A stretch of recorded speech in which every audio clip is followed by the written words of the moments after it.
Hello, from whichever side of the world you're watching and hearing me from. I want to welcome you to this interesting session whereby we do anticipate quite the amount of activity this coming week. If you can go to the economic calendar, last week we did receive the NFP numbers. It came out better than anticipated, but the revisions were worrying. Tuesday is not going to hold anything interesting for us. The highlight of the week is going to be Wednesday, especially at 9 p.m. my local time.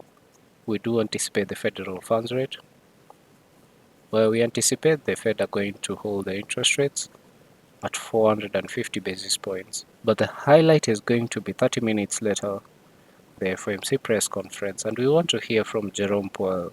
What do you have to say about the economy? Job numbers came out good, inflation numbers next week. But already, if you look at the markets have started interpreting, especially assets like safe havens. Gold, ever since it did open, from today's market opening prices, we have seen gold rallying, gaining almost 2.72% for the day, which is quite interesting because why are people running to safe havens as early as now and the meeting has not yet started? Looking at the dollar index, nothing special at the moment. We are accumulating at the moment, and this is something that I want to pay attention to. Volatility index, looking at it, things are coming down. We are back into the 20% region, of which this is normal market territories, and this is something that we also want to pick out. If we do get a spike in volatility, it means that institutions, traders, investors are worried about the financial situation. Looking at the S&P 500, 0.34% on the daily, whereby we did open with a sharp bearish move to the downside, but it corrected towards as the day progressed. We have hit this region here that I'm really interested in. When you look at data to the left hand side, this is my zone of interest currently at the moment. I would want to wait and react on price action as it either breaks to the upper side. If we do get a sharp breakout to the upper side, we close way above this region, find a retracement. I'll be looking for more long opportunities on the S&P 500. I do believe we'll go back to territories whereby S&P 500 will be trending to the upper side, correlated with gold, something that has not been happening, but that has been the trend for the past few months. Looking at Nasdaq, tech heavy. Last week we did have earnings and it was quite good for some of the companies, whereby we did see Nasdaq gaining quite significantly on the weekly. US 30, similar following suit, same region that I have marked out on S&P 500. I would also want to look at this gap that did form a while back. If you do get a clearer break to the upper side and a retest, I'll be looking for more long opportunities. But if you do have some sort of liquidity rates or manipulation around this region whereby the market goes to the upper side, but we have a change in state delivery, I'll be looking for short opportunities coming back down to these gaps that we did have a while back. But I'll be looking more on long opportunities. I do feel like the United States dollar is going to be stronger in the short coming weeks, but the tone of the Fed chair, Jerome Powell, is going to depict what we are going to do. Now, oil has been interesting ever since market opened today, whereby we did gap significantly back to $58.7 a barrel, which is quite worrying. Could this be signaling a recession worldwide? WTI, similar thing happening. I would want to focus on currencies this coming week because of the price action. I do love this sort of price action whereby we have seen quite a rally in the past. Right now we are accumulating. The longer the accumulation, the better the distribution, whereby we have seen these markets in this channel for quite some time. If I can go to the daily time frame, for nearly 25 trading days, we have seen these markets in this region, and I would want to see Is it time? Is it time for us to continue the trend, or could this be a sign of a reversal pattern that is forming currently at the moment? This will be my ideology. We do have relatively equal lows on euro dollar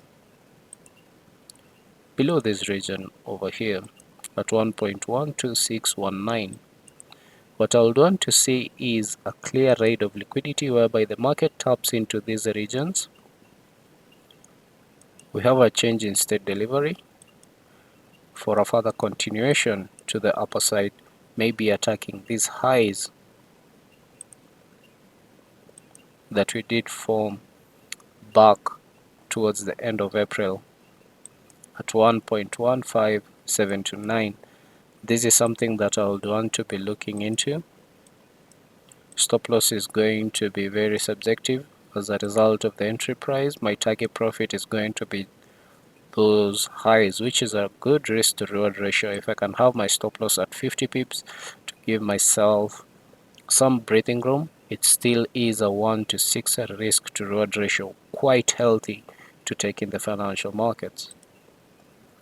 GBP USD, similar sort of pattern playing out, but I would want to pay more attention to euro dollar, and I'll tell you in just a moment why. But I'll look for a similar opportunity whereby we do either tap into these lows. If you do tap into these lows on British pound, I would also want to look for clearer buying opportunities to the upper side. Stop loss is going to be dependent on the entry price. Moving over to British pound against Japanese yen, the price action is not favoring my type of trading style. This is something that I've noticed with me, whereby if I do execute in the middle of a trend or a leg, let's say from this high to this low, if price is in the middle, usually my strike rate is lower. US dollar Swiss franc, we were in this trade. The trade went into profit. I advanced my stop loss to break even, took me out, but we are still playing around this region here, and I'll talk about this in the commitment of traders. USD yen, very interesting price action happening at the moment. If I can pull a Fibonacci from this high to this low that we have made, I would want to see short positions on USD yen. Once again, this is quite an interesting risk to reward ratio whereby I'm risking 60 pips, almost 70 pips to target 426 pips. USD Canadian dollar in a range for quite some time now, almost 24 days. The markets have been trending this way. I like this price action because the markets usually move. My strategy tells me to watch out for this price action. Whenever you see prices accumulating, it means that there is sort of manipulation that will happen in the near future, then a distribution from my back testing. New Zealand dollar, US dollar, after this move that we did have after Liberation Day, the market did enter a correction phase, taking a breather, which is quite normal. The market never shoots like an arrow. We will be anticipating a clear breakout either to the upper side. I'll be favoring more to the upper side because the New Zealand dollar, quite frankly, is still a safe haven compared to the United States dollar.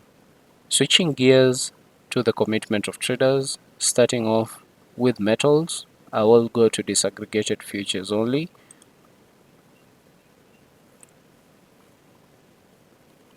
Looking at silver, we did have quite an interesting increase in long positions, almost 5,419 positions being added and only 572 short positions being added.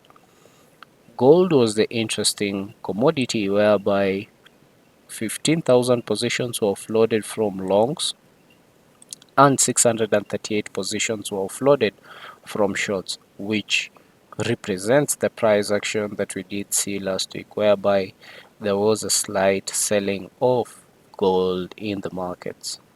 Going back to financials, I want to look at some currencies and see what institutions were up to last week. Starting off with Canadian dollar, we shall be focusing on the asset manager and institutions. We did see 1700 positions being added to longs and 1200 positions being offloaded from shorts. Almost similar numbers, but if you look at it on the larger perspective, we do have more short contracts on the Canadian dollar. Moving over to the Swiss franc, this complements the price action whereby we've been seeing prices up and down on USD Swiss franc.